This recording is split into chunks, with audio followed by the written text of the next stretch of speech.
Hey guys, we try to keep the Chicks in Charge free for everybody. The one thing that we do ask, though, is that if you get any value out of our episodes or any of the content that we produce on social media, please share with a friend, share the show, please leave a rating for future listeners, and that way we can try to keep this free of ads and any subscription costs that you might have.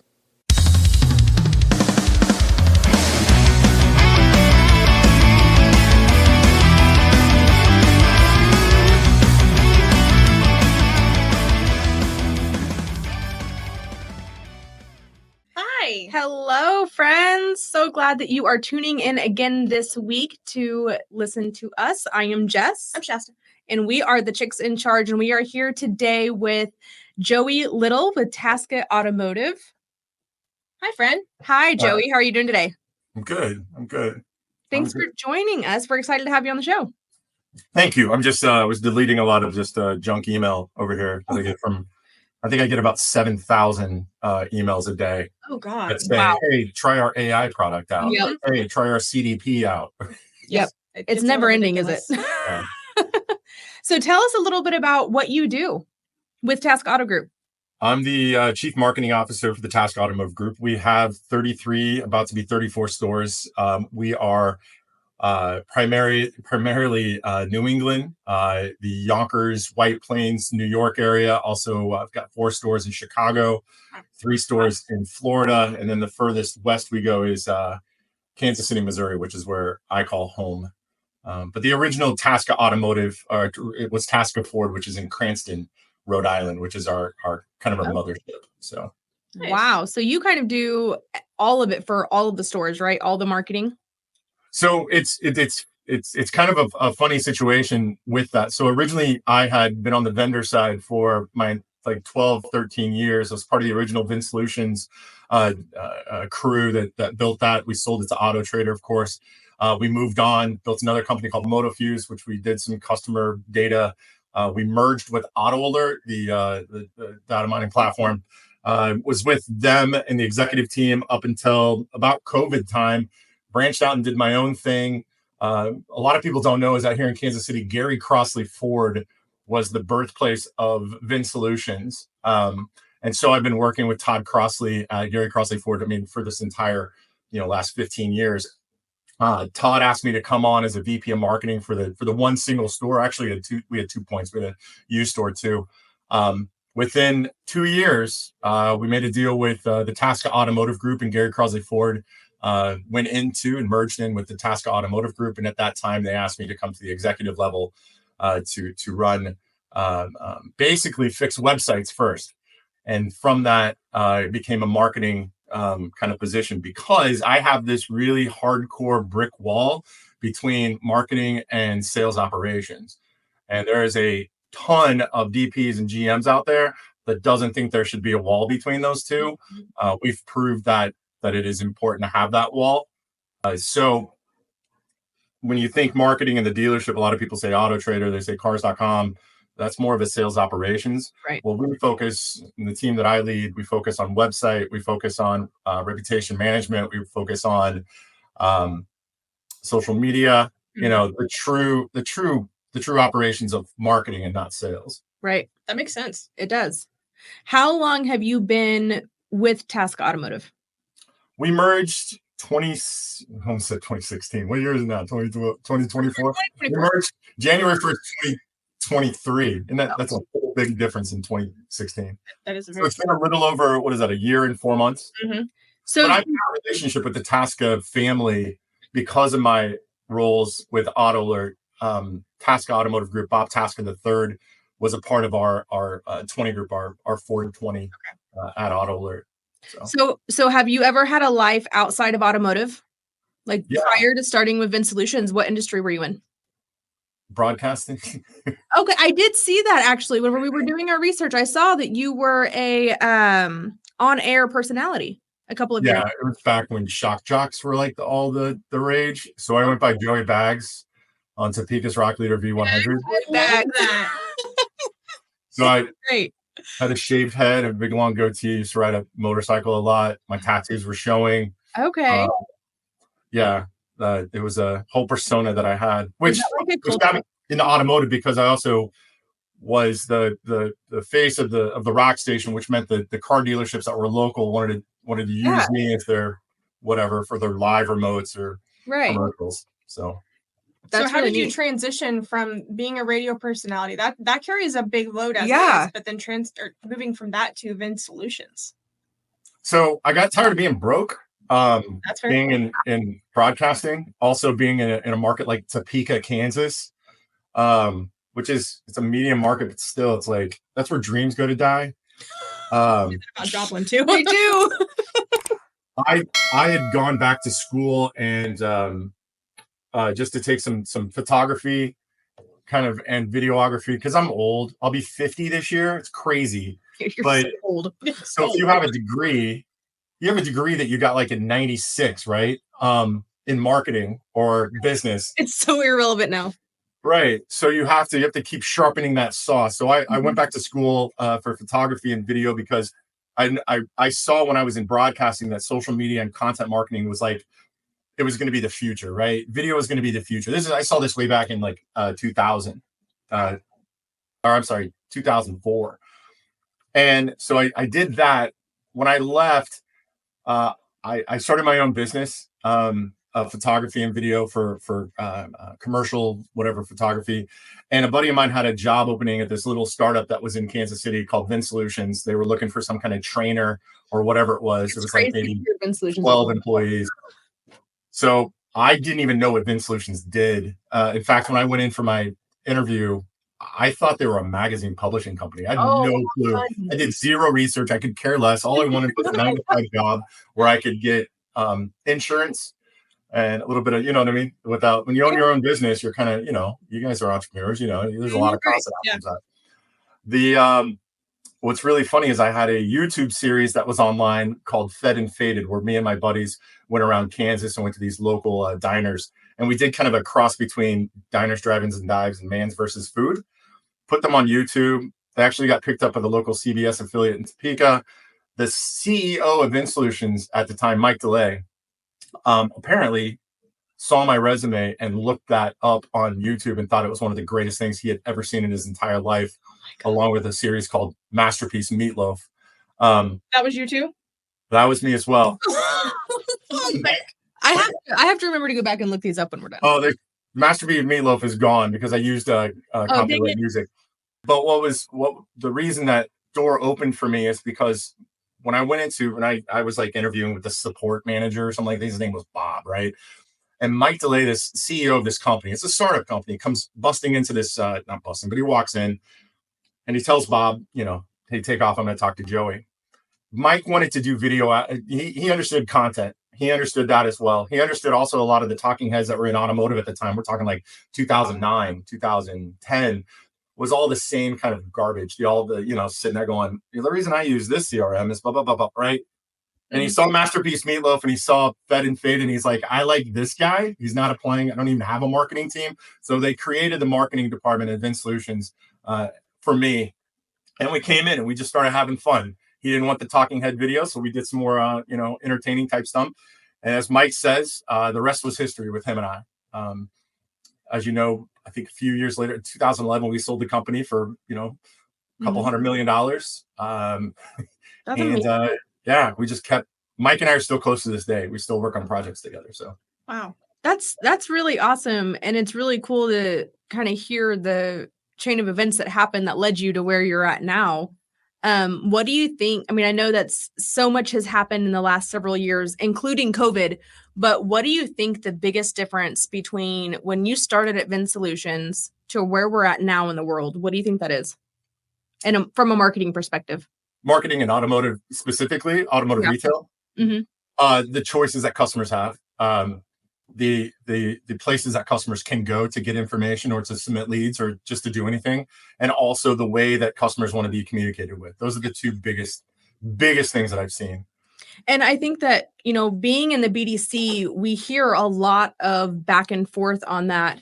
We have dealers that come to us that they want to do as much as they can over the phone, and they're really adapting to the new way of doing things and meeting their customers where they are. And then we have other dealers that'll call us and they absolutely will not do that. They will not take any information over the phone. The customer absolutely has to come into the store. where do you think those dealers are going to be in the next 5 years? Oh, so the ones that are trying to create the path, the customer journey, instead of the ones allowing the customer journey to happen naturally. Correct. Well, they'll probably be on LinkedIn saying that they are looking for an open position as a GM or something at another store somewhere. The thing that I noticed a lot about those type of GMs, those type of dealer principals, whoever's those decision makers at those antiquated type dealerships, is that they don't know what they don't know, right? If they're selling 65 cars a month, right, on average, they think their goal should be 70, when really their goal should be 150, right? And so they don't know what they don't know. So they're using the antiquated system to try to hit that 70 mark, because then they're going to buy pizza for the entire sales team and the BDC, right? And be like, hey, we made our number. Like, no, Dippy, you should be doing 150 a month easily, right? So it's just strange in our industry, in the automotive retail industry, we have the largest availability for income, but the lowest secondary education needed for it, right? To be a manager on a sales team in a lot of dealerships, so I won't say all of them, is that you just have to show that you can close deals, and you know, that's it. It's true. I say this to my team all the time, to the marketing team that I tend to be like the head of, right? And it's not my team, it's our team. I'm a horrible manager. I'm a get stuff done guy. I build websites, I make things happen, but I am a horrible manager. My team has to manage up. That's how every dealership, not every, but most of them are. They have horrible management. Right. But they have, and lazy management, because they were able to close 30 deals a month on average, or 25 cars a month, because now you're going to be a sales manager. I was like, it doesn't work that way. And then all of a sudden they think they're marketers too. That's the next step, right? I mean, and we get that all the time too from dealers that are calling us saying, why are you only sending in customers that have bad credit? And we're like, look at the marketing you're doing. We don't hand you your leads. We just work them. Yeah. I make the deal with my GMs. Listen, I'm never going to try to close a deal for you. I'm not the guy to even try to sell a car. That's not me. Right. So let you do your job. Let me do my job. And we have a great relationship that way. Because I don't claim to close deals. Right. But they got to keep their hands out of the marketing pool. Absolutely. Yeah. But I mean, but it's the trust as well. It's the trust that's there as well. Dealers have been screwed over by marketing vendors for so long. And the reason I say that is, and we talked a little bit off air about this, is that marketing vendors, to keep a dealer happy, they will basically do whatever the dealer wants them to do, even if it's dumb, and it's not going to bring in any ROI. It's going to, it doesn't hit any KPIs. And after a while, the dealer, forgets that the marketing company is just trying to appease them, and they think they're a garbage marketing company, right? They're like, they're doing nothing for me. Well, look at all these requests you had because you thought you were the marketer. Well, and I think that on the flip side of that too, these marketing companies have to remember that these dealers are seeking them out for a reason. They're seeking them out for their expertise. And as a marketing company, we are doing our dealers no good if we are just if we're just being an order taker. Yeah. If they wanted an order taker, they would hire somebody in the store to take all of their orders and execute them. I got to put that on the OEMs as well, because the OEMs are coming in telling these dealers they have to have. Here's 4 choices. You have to do paid search, right? Here's your 4 choices, right? And then they do a demo of a couple of those, and then whoever put the dealer in the ether had their eyes rolling back, going, "Oh my God, this is the greatest ever." That's the one they choose. Yep. I mean, you've got your dealer personas out there, your GM, DP personas, and I basically think there's 4 of them. There's the data-minded dealer, right? He's the one or she. They use data. They want to know how things work. They want to know they want to get in the nitty-gritty about things. Price doesn't matter, stuff like that. You've got the price-conscious dealers, the ones that don't care about anything, don't understand how it is, but it's always too expensive. Right. It doesn't matter. Jesus could come down and say, we're going to sell you an extra 100 cars this month for an extra $1,000. And they're going to I don't have $1,000 in my budget, right? You've got the complainers, which they don't really understand the budget because maybe they don't have one. They're just going to complain about everything because they don't know how it works, right? And then finally, you got the ball.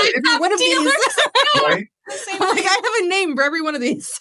Yeah, and then the last one I call the ballers, but I don't think they're the ballers. I think they're more the followers. It's because the number 1 Toyota store in the country is using it. We're going to use it too, right? Sure. Or I don't even care what it does. And they tend to also be the the dealership across the street at the Chevy store that's their competition buys a bigger lawnmower, then they have to buy a bigger lawnmower too, right? So those are the four basic like dealer personas outside of I guess the world of automotive retail or inside retail. So under the umbrella of Tasca Auto Group, you guys also have, is it Tasca Racing?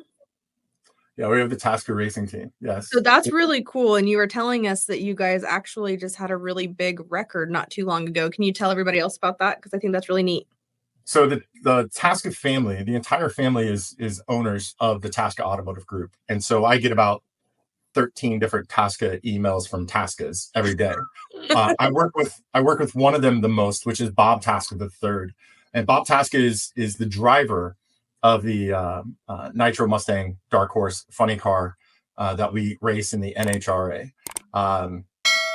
We were in Bradenton, Florida in February on an off NHRA type race. It wasn't sanctioned by NHRA, but the former record for the fastest race car was 339 miles an hour, 339.87 miles an hour. Wow, that's so we ran that exact mile per hour on Thursday night, and then Friday night, the following night, Bob ran 341 miles an hour, 341.68 miles an hour. And if you just think about that in context, like 341 miles an hour, right?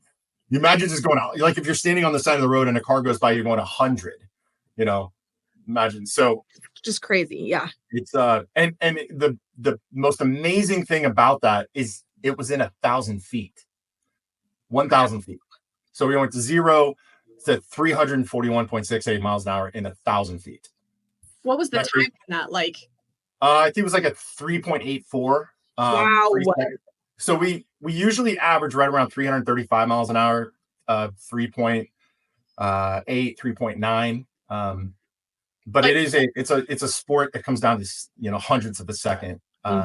We just had an opportunity. We just got done winning the Las Vegas 4 wides 2 weekends ago. It was the last race we just had in NHRA. We're heading to Charlotte this weekend, and we just won the 4 wides, and we won it by like 0.02 of a second, right, against 3 other cars in the same time. So it comes right down to that. It's a very, very, if you like NASCAR, but you also have attention deficit disorder, NHRA is the sport for you. 100%. I love that. That's so awesome. So is racing something that you're passionate about outside of your professional life too? It's a tricky question. I've been involved in the NHRA for 25 years now. Okay. Which is it goes back to that original conversation we had about doing the morning show on the rock station in Topeka, Kansas. So Topeka had one of the most pristine racetracks, drag strips in the country that the NHRA used to race at. My morning show, they told me when I got the morning show, you're going to be broadcasting live from this race weekend, once a year. I did that for 8 years straight. I never saw one race. I've met so many drivers. We partied so hard. Like that was our whole job, is to, get everybody to party with, concert going on. And then when I left radio and went to Vin Solutions, we all left Vin Solutions after the sale, went to Auto Alert. And at Auto Alert, we ended up sponsoring Bob Tasca's car. Wow. When Ford Performance kind of pulled out for a few years, 3 or 4, 5 years, we sponsored the car. So I got thrown back into the NHRA as a sponsor now, because I ran Auto Alert Motorsports. So I'd go to all the races and we'd cover them that way too. And then I left again, went to Gary Crosley Ford. And then, of course, when Tasca merged with us, Bob came to me last year and said, "Hey, Joe, I need some help on, content, on helping making the team run good." So I don't have a passion for necessarily racing, but I have an absolute passion for the car that Bob drives. There's no place on this earth that I love being more than behind that vehicle right when it takes off from that starting line. Wow. We're talking close to 13,000 horsepower, just exploding in front of you. So that's what I'm passionate about. Do I keep up on no, not really. Would you ever drive the car? No, I'm too big, and I don't think I have enough insurance. That probably requires. It sounds like maybe the racing is more passionate about you, Joey. I know, it keeps coming back to you. It just keeps following you. It just is there. It's never been any other kind of racing. It's always been NHRA. It's never been NASCAR. It's never been F1. It's never been Indy. It's never been any of that kind of. We had an exciting kind of this year. If anybody's like a NASCAR fan, you know the name Tony Stewart. Tony Stewart married a woman named Leah Pruitt a couple of years ago, who was a top fuel driver for the dragsters. She just stepped down and Tony Stewart just took her place. So Tony Stewart's actually racing in the NHRA now with not in our class, but in the top fuel dragsters, which is the exact same engine and everything that our funny car has. It's just built different. The little tires in the front, big tires in the back. So he's brought some new faces and new attention to the sport. That's really neat. Yeah. I Yeah. didn't know that. Huh. There's a whole other world that exists out I there. know. That, like, I know. That we I know think nothing about that all the time because we're also consumed and full of the automotive business and what's going on from day to day.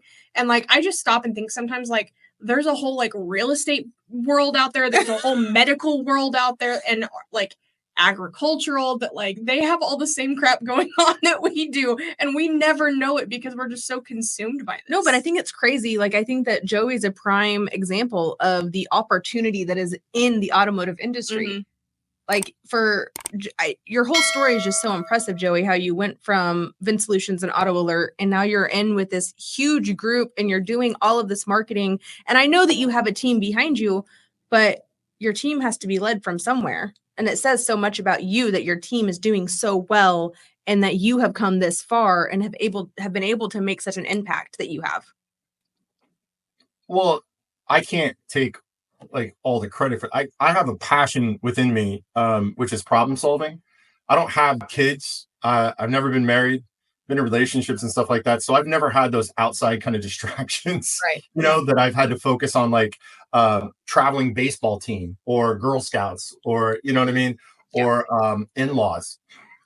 In-laws. That's a big one, Joey. Right? That one will get you. So if you ask me, like, what am I doing on a Sunday afternoon, or like normally, I'm still problem solving. Like I love the fact that we had our big executive meeting, our tasking meeting with all of our GMs. We're talking, 30 plus GMs in a room, plus all the tasking family. We're all there. And their goal, one car a day, one more car a day. Every single one of those stores selling one more car a day. So 30 cars more per store. My thing is, what am I going to do? That's a problem. How do I help solve that? Right. Mm-hmm. If I can't solve that, how can I release some more budget? How can I dig into that and maybe make up that revenue through stuff we don't need, right? I put something out on LinkedIn and I pulled the trigger on it, which is, I believe, chat companies have been gaslighting dealers for years now on that they have to have some kind of chat on their website. And it just hit me. And I'm like, why? Why do we need it? Because I'm looking at other websites and I'm seeing, first of all, like, I look at Zappos because we kind of are tailoring our SRPs to look more like Zappos, right? In automotive, we need to look outside of our industry to get a lot of those kind of like how the shopper's journey goes. But when I started looking at chat, I've never, ever clicked chat for anything unless it made me do it, let alone a large ticket item, right? Mm-hmm. And so when I put that on LinkedIn, I had the vendors coming back at me, talking to me like I was another vendor. I'm like, wait a minute, guys, I'm a dealer. What are you talking? Why? Tell me I'm wrong. So we proved it wrong. And we realized you either run into a position where you have a chat that I compare it to a bouncer at a bar. They either let everybody in. Mm-hmm. So you're dealing like the googaboos that are out there. Every single thing comes in. Somebody's going to write like, hey, I left my keys next to that rock next to your car wash. Right. And BDCs, dude, that's wasting their time. It's a waste of time. Or you have something like Podium, who is requiring 4 forms of like proof of who you are to be able to ask a question. And customers, they don't need to. You have so many call to actions on your website, so many. Plus, you have your call to actions on your Google business listing.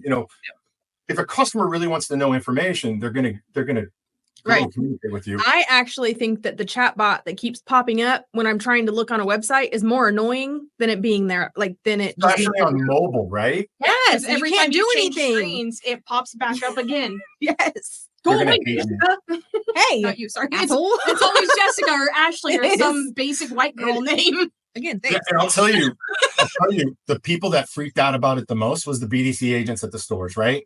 Except for a few.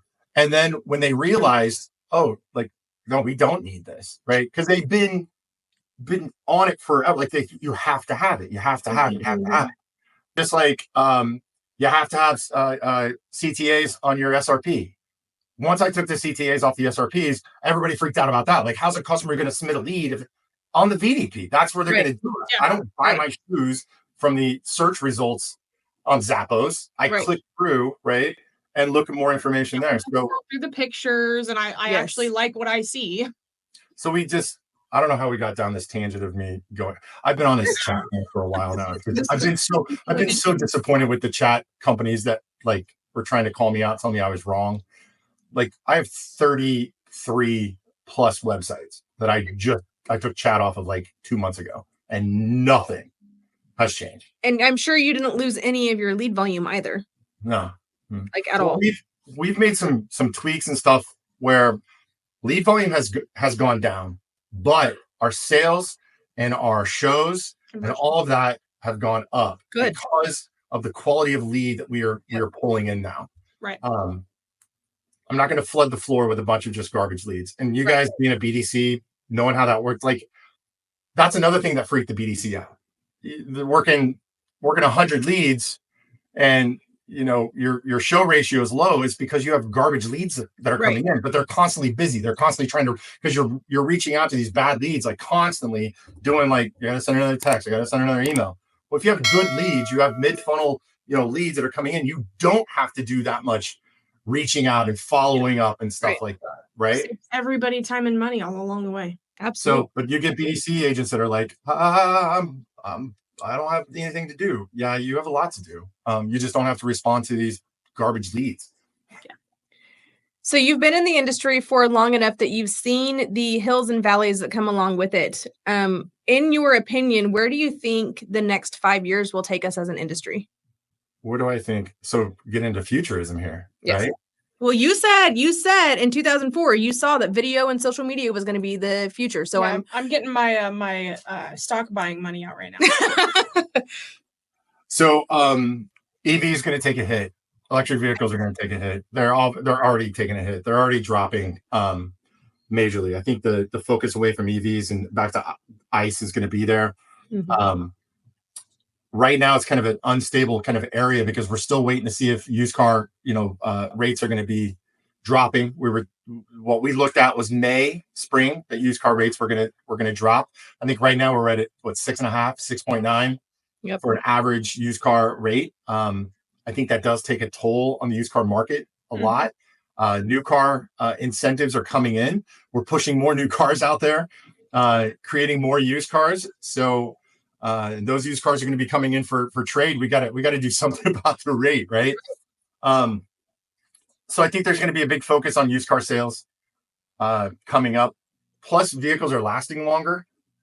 They're not, unless. That's a point that I haven't heard recently about how much longer vehicles are lasting. But I had that thought not too long ago too.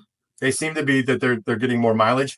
And that all depends on the market too, right? If the market is down, if people are like we're maybe leaning to a recession, or we're in a recession or something like that, you see people holding onto their vehicles longer, which means service is going to go up. So service ROs are going to be through the roof, which means you got to be making better deals.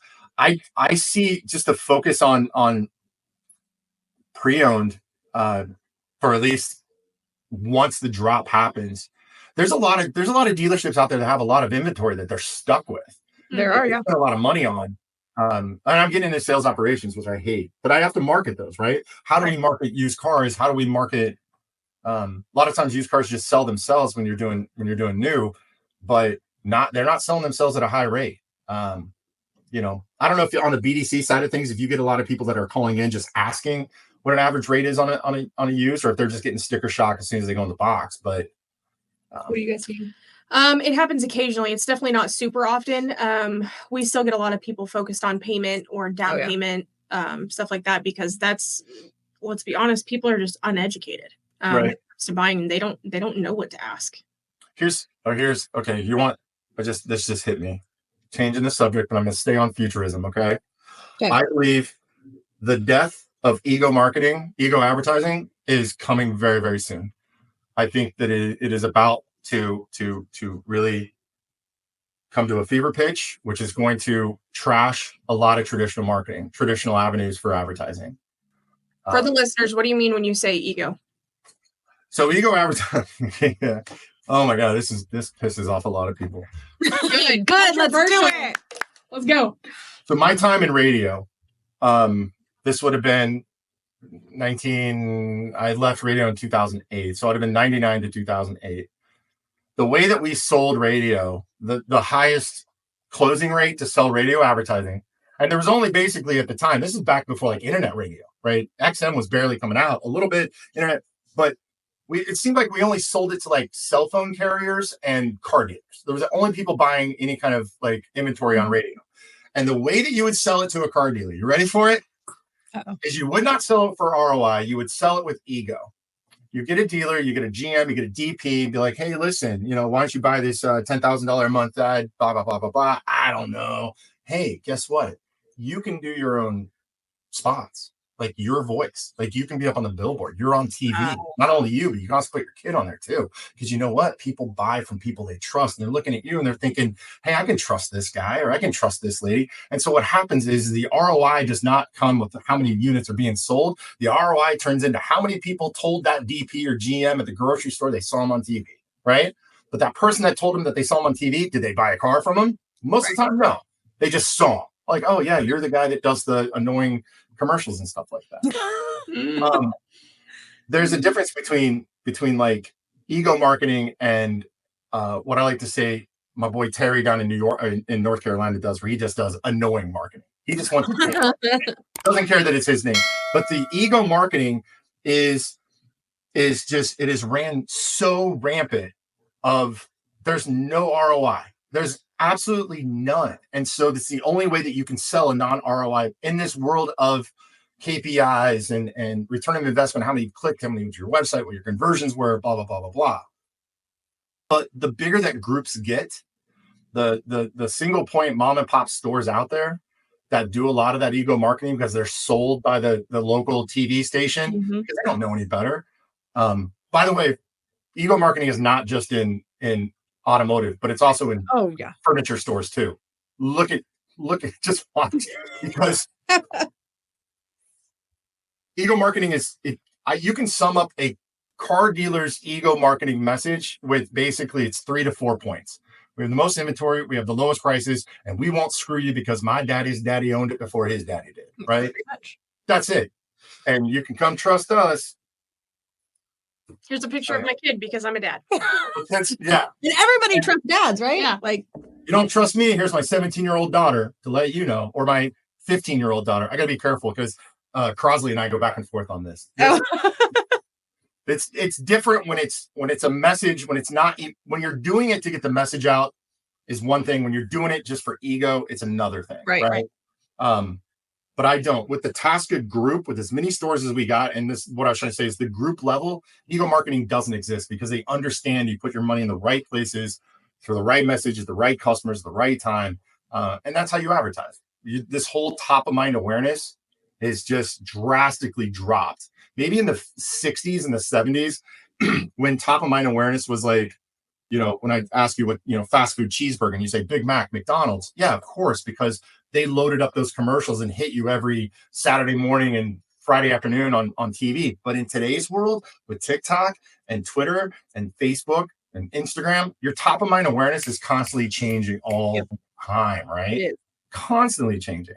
And you're getting local stuff in there too. Like it's no longer the Big Mac at McDonald's. It could be now double at In-N-Out, or it could be right down the street at Tay's. So it depends on what's coming up in your feed. No, you're right. 100%. So something that I want to know, if you're willing to give a freebie to the world, what is the number one marketing tip that dealerships are getting wrong that is seriously freaking easy that they can get right? Marketing? Yeah. Or anything, advertising, marketing. What's the one thing that you see most often that you're like, what idiots, man? Stop spending money on bullshit for the feel-good moment or the I'm excited moment to try to flood leads. Oh, we got so many Ram 1500s on the lot. We got to, up the spend. Take that money and that focus and work on your sales team. Work on the existing opportunities you have in the CRM, right? Work on how to actually sell a vehicle instead of like, if I throw 1,000 leads at you and you sell 20 cars, you sold 20 cars. Good job, right? Throw 100 leads at you and you sell 20 cars. You still sold 20 cars, but it's so much better. It's right. Costs way less money. Right. There's so many dealers that are stepping over $100 to pick up $1. It's crazy. Crazy, because it goes back to the whole management thing. Because you sold a lot of cars and because you were good at closing and things like that, it doesn't mean that you're good at other things. You're not good at management. Maybe you're not good at processes or strategy, but focus on what you already have in front of you and what you have in your CRM or what you have in like maybe an auto alert or in your service drive, instead of focusing, which comes down to this: conquest customers. I don't know what the obsession is with conquest customers. I have no idea why dealers are so hot on it right now with conquest customers when they have a full database of customers they already sold to, right, in their system. We hired you guys for a list of ICIs, right? These are customers that Ford Motor Company decided to give them an extra couple of grand or hundreds of dollars, right? It's just taking the time to even just notify a customer, letting them know these are previously sold customers, right? Hey, listen, maybe you're not in the market. Just want to give you a heads up. You should have got an email. You should have got something from Ford that said that you have this extra money. If we're only, it's like a coupon, right? Coupon. It's your only coupon. And so, but we spend so much money on bullshit conquest. Customers never bought from us before. When NADA comes out and says, on average, it costs you $650 to $700 for a conquest customer to close a conquest customer, and it costs you $150 to $200 to close a customer who's bought from you before. Wow. When it comes to marketing and all that kind of stuff, it just blows my mind. Wow. Stop getting put in the ether by fly-by-night vendors. Right. You have so much to offer, Joey. If somebody wanted to reach out to you to pick your brain or for more advice, where could they reach you at? Middle-aged superhero on TikTok. I've got to write that down. I'm putting that link in our. No, totally. Right. You think I'm not? Hold on, I can turn my volume down so it doesn't blast. Whatever. You can do it there. It's no big deal. Except I have it shut down where I can't receive messages on there because I have too many followers. Yeah. Holy crap, 131,000. Yeah, and I'm 49 years old. So a 49-year-old chubby middle-aged dude from Kansas City having 130,000 followers, the equivalency of 14 million by a 25-year-old female from California. Wow. Yeah. That's impressive. Well, I'm going to spend hours today watching. I know. I'm like, this is a bad idea. It's only 1:30. So and I use that TikTok to test. So the industry said that I was some kind of social media marketing like subject matter expert. NADA's had me speak in the past about social media. The TikTok came out. I was like, God, I got to learn social media because all my dealers are going to be saying, hey, we need to be on TikTok, right? Right. So testing things on TikTok. The reason I have that many followers is because of just testing things. And I found a good rhythm to TikTok about how you can build that up. And by the way, the answer to does your dealership need to be on TikTok? The answer is absolutely not. No. I say the same thing. I have so many dealers that ask me, well, you guys are only working with Facebook and Instagram and LinkedIn. What about Snapchat and TikTok? And I'm like, if you guys want to do Snapchat and TikTok, keep it internal. It's like, what do you mean we shouldn't be on? Hire somebody to do that. There's a Toyota store up in Detroit that's got 30,000 followers on TikTok. Like, yeah, you follow businesses on TikTok. Right. No, you don't. No, you don't. Unless it's carpet cleaning. We all follow carpet cleaning for some reason. Something like I do follow carpet cleaning. Mountain rug cleaning. Let's be honest. I know we did a test at Crosley, like to just because Crosley does have an account because I wanted to test things on there. And you do walk-arounds, like customers don't give a shit about any of that. They don't care. No. I did a digital dealer workshop, I think like 8 years ago, where it was, do you guys bleep the cuss words out here? Because I don't know how deep I go. No. And it was bleeped out, but it said nobody gives a fuck that your dealership's on Facebook. That's what it was. Like that, nobody cares. Nobody cares except for your employees and maybe their family. That's all who care. Mm-hmm. But for TikTok, we do you guys follow like online drama at all? Like or celebrity drama? Like Like, online drama caused me watching Love is Blind. Justin Bieber's wife, whatever, somebody Bieber, and Selena Gomez got into an argument or something like that online or something like that. And so I went around and asked all the techs at Crosley, you know, are you team Bieber or are you team Selena's? And all of them told me go F off, right?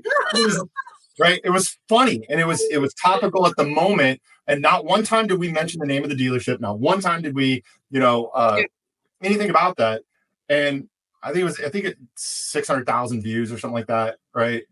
So if you're going to do something like that you got to make it entertaining. You got to, if you're going to do something like that, you got to think, what would your Netflix special be?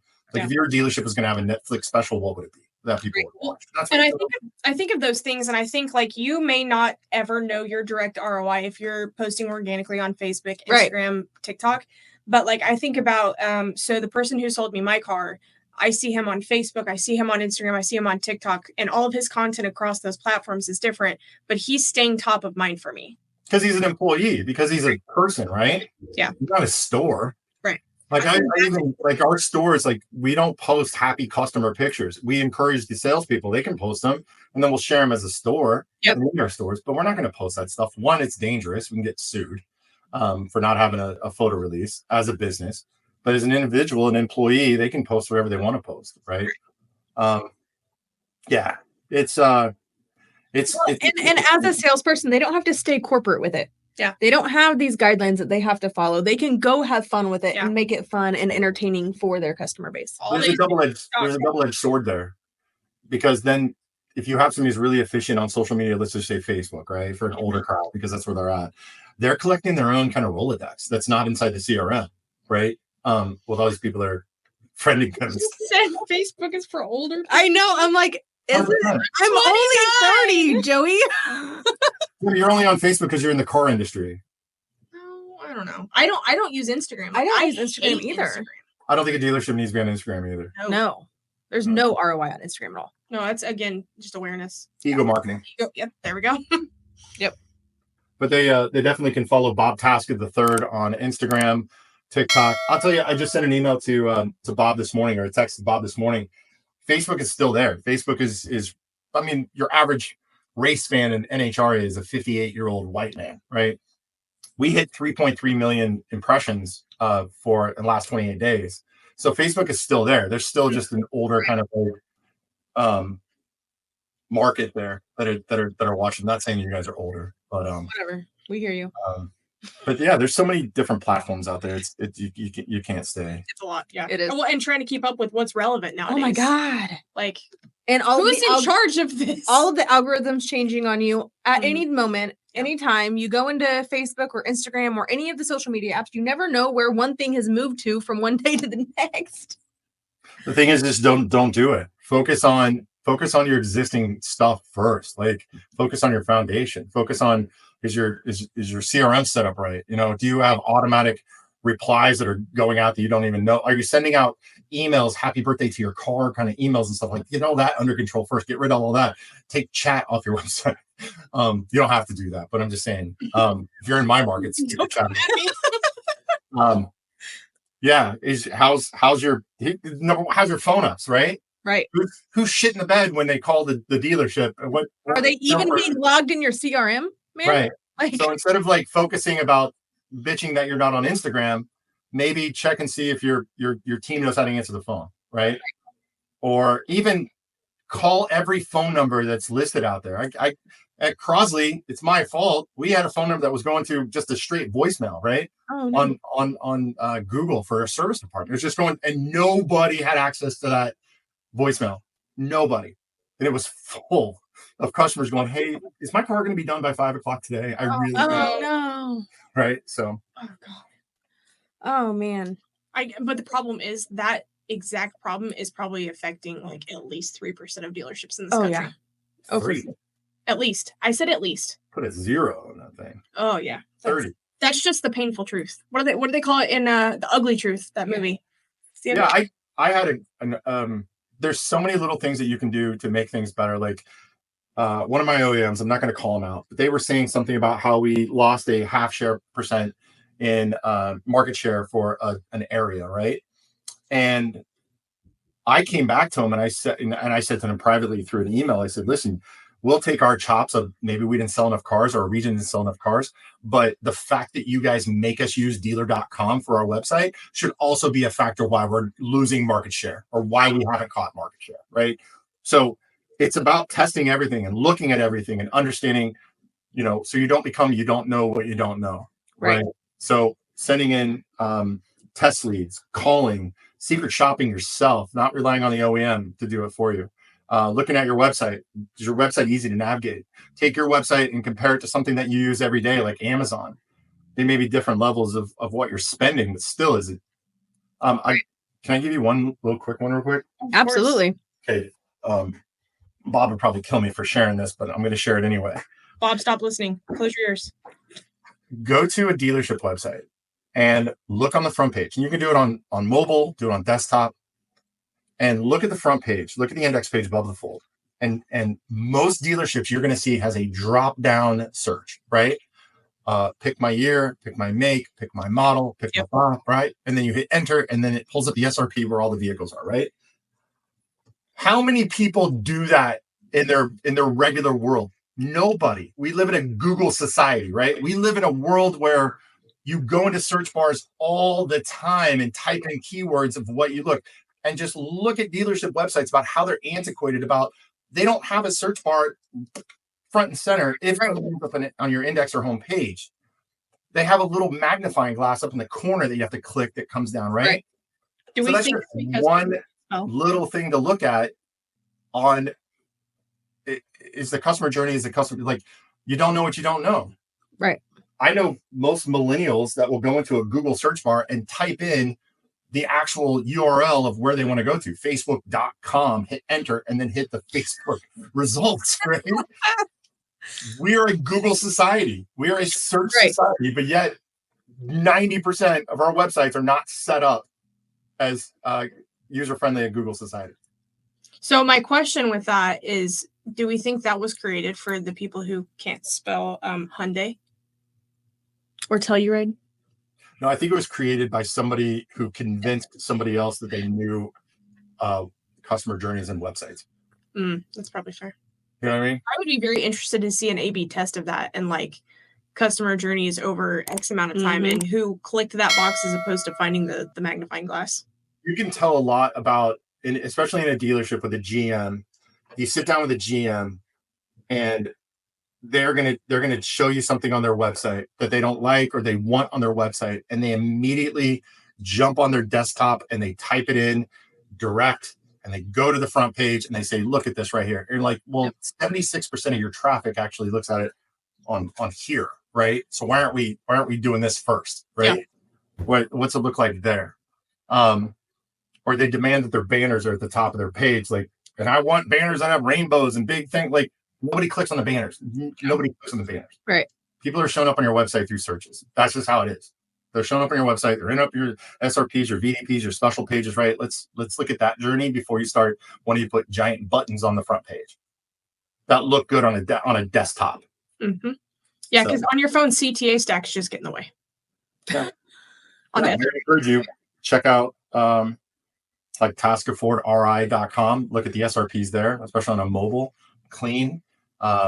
Look at the scheduled service pages. We're still cleaning a lot of this stuff up on this website. You're doing it right now. Just I just think that maybe it's the fact that I just don't have kids and I've never been married and I'm obsessed with this. You're looking it up. You see I am. She is. Look at the SRPs on there. The SRPs are clean. Oh, so clean. Yeah, because it's make, model, year, picture, price, and then I had to stick stock numbers on there because my BDCs were like, we have to have a stock number. Yeah. So something I'm noticing that's interesting here that's also controversial is call for price. Yeah, so that already, I can read this email to you right now because, like I said, I'm in sales operations, or not in sales operations. Right. And pricing is in sales operations. So I go back and forth with my man, Carl Tasca. And I just sent an email to him that said, are we good with start listing MSRP on the new vehicle SRPs and VDPs for the Tasca New England stores? Right? Yes, please. And Yeah, so they're going by the market. They're looking at the market. So most New England Ford stores are not putting price on there. So I'm not in sales operations. Yeah, Right. good call out. I'm sorry. Am I understanding right that this store alone has 441 new vehicles? No, we share inventory. Oh, okay. I was like, So we have a Ford store in Seekonk, Massachusetts, which is just right across the border from Rhode Island. We have a store in Berlin, Connecticut. So they're all within 100 miles of each other in a circle or radius. So they share inventory. This one's pulling Cranston. Yeah, Cranston, Rhode Island. Mm-hmm. Nice. That's like Providence. Yeah. I like this. This is so clean and organized. More vehicles per page. This is clean. Yeah, and look at the front page on that too. Like it's just it had the search bar. Yeah. And put the banners below. It. There we go. There's the search bar. Right across the front. I like it. It's very clean, very organized, and not 900 advertisements in your face at the same time, and no chat box. Right. Yeah, you see that? No chat. Nobody cares. And then the last about that, the chat company said, who's going to answer the customer's questions, at midnight?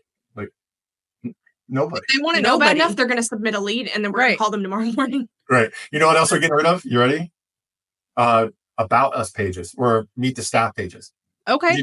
The only people that go to the meet the staff pages are creepy people to see what their female BDC agent or person looks like. They're just going there to see I don't know what it actually looks like. Either, but that makes sense. I could see it. Like I've fallen victim to that. Like I know how that feels. I was thinking vendors trying to figure out, all right, who's the GM, who's the service manager. That's the other part. Yeah. Crosley still has it, but I put up pictures of famous actresses for our BDC agents. Not the regular pictures on there. That is hilarious. I love that. Do you try to pick one that looks like them or just like Yeah. And I got to be careful too because we have some. I'm a white dude, right? And we do have some Hispanic speaking BDC agents, so I don't want to be like. I ask them, "Who do you think you look like?" Instead of me just going out there saying, "Oh, this Hispanic lady looks like this Hispanic lady," and then they come back and say, "Well, I'm Dominican." Right. I think she's Puerto Rican. I don't know if they're still considered Hispanic. Yeah, so that's how we work. But we're getting rid of all those as well. We're just cleaning up the websites, making them clean, making them efficient. And before anybody goes on my sites and judges them, remember we're still in the middle of this construction. People are gonna watch the show and go leave him a whole bunch of bad reviews now. I'm good for it. I want to reach out and be like, "This is horseshit, Joey. Why do you do this?" Get ready. Out of pure curiosity, what's your main audience on TikTok? Middle-aged single women. Shocker. Because I did ridiculous lists of middle-aged single men and middle-aged single women you should avoid if you're in the dating scene. I saw that. Yeah, just ridiculous lists. Just ridiculous lists. Like never date a woman who puts more than an ounce of syrup on their pancakes. Doesn't make any sense. But it riles people up. I do. No, I'm just saying that's the thing. Is like there's no rhyme or reason behind anything that I said. Right? It's just controversy. Yes. There's three things that'll make you go viral on TikTok. One is using a term that not a lot of people are familiar with. But they're like, so they'll ask in the comments like, what is this? Number two is make something controversial against a lot of people that do it. Like I said, never date a middle-aged man who wears flip-flops anywhere besides the pool or the beach. Right? Well, there are people coming in saying, "I live in Florida." They're never, I live in, It doesn't. I don't mean anything by that. And the last one is when you put things on the screen for your videos, always spell something wrong. Always. I saw that. Yes. Yeah, I saw that you did. It was a CON word, and you used COM, and I was like, I wonder if you meant to do that. Absolutely. Because you will get the grammar police that come in and leave you comment after comment after comment. Oh my God, that's so brilliant. Never date a middle-aged man who can't spell blah, blah, blah. That is so funny. Holy crap. Where was it? It's in there. I just saw it. Oh no, it was like that one. It was like emergency press there it is. Conference. Yep. 100%. Oh, that's hilarious. Okay, I'm going to be spending hours watching your views or watching your videos. You're going to get on, spike I was up. going to say, you're going to get on TikTok and have like a whole bunch of new likes and views, and they're all going to be from us. It's okay. Right now, I just have a bunch of fake profiles. of fake profiles that are using adult entertainment actresses pictures. Oh. Yeah. I had to stop using. I actually made a new Instagram because I got back when I was into powerlifting, I got some like weird fake accounts that were like following gym hashtags or something like that, and I couldn't get rid of them. It's a weird world to be in. Yeah. Put yourself out there. There's not a lot of people that can handle that amount of attention. This was so much fun. I honestly, I can't believe it's already been almost an hour. Yeah, I learned so much from you, and this is a good conversation. And I think that we provided a lot of value to anybody in any industry listening to this. Like, I think so too. There were some good little nuggets dropped here. Can I say one last nugget? Yes. Absolutely, do it. Stop relying on your BDC manager, your BDC director to also be your marketing director. Yeah! That was probably so bad. You're way out of touch with reality. Yep. Stop doing it. Stop having your BDC manager having the phone calls with your paid search company. Stop doing it. Yes. You know what is the amount of times that I, as an outsourced BDC manager, have been tasked with that. Yes. I had that in mind whenever he said that. Isn't that scary? Like, you know what that's like? That's like asking your chef in your kitchen at your restaurant to also be your bartender. It just doesn't work. Nope. Doesn't. I will do it. I don't like doing it. I have a level of expertise, and it's over here, not over here. So there was once upon a time that we wanted to offer lead analysis as a paid service that we would do for dealers, because we just kept being asked if we would do it, except for the only person that has the analytical brain is this one. And she's like, not no, but hell no, you can't pay me enough to do it. And over my dead body, are you going to sell this as a service? Because I want nothing to do with it.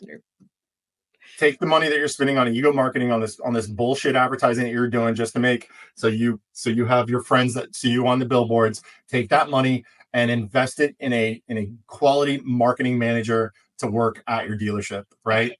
Doesn't have to be a full-time position. Can be part-time, but hire somebody to do that. Stop spending all this crap money on bullshit and stop having your BDC manager, and yelling at them because you're not showing up on the first page search results. Yeah, right. It is hard enough to manage a BDC and all of the things that change in that. And every time you guys want to add a new lead source, let alone having to be the one to communicate with those lead sources and then back with the GM and then still manage your team of drama toddlers. Right. 100%. All right, Joey, thank you so much for your time today. We have seriously had so much fun with you on the show. In a world where you can be anything, remember to be kind, because you never know what battles somebody else is facing out there in the world. So while out in the world this week, remember to light it up. I'm Jess. I'm Shasta. And that's Joey. And we've been the Chicks in Charge. Thank you guys so much for listening. See ya. Yay, you've made it this far. And if you want to help the chicks out and add some value, make sure you subscribe right now. Click that little red button down below. Do it. Do it now.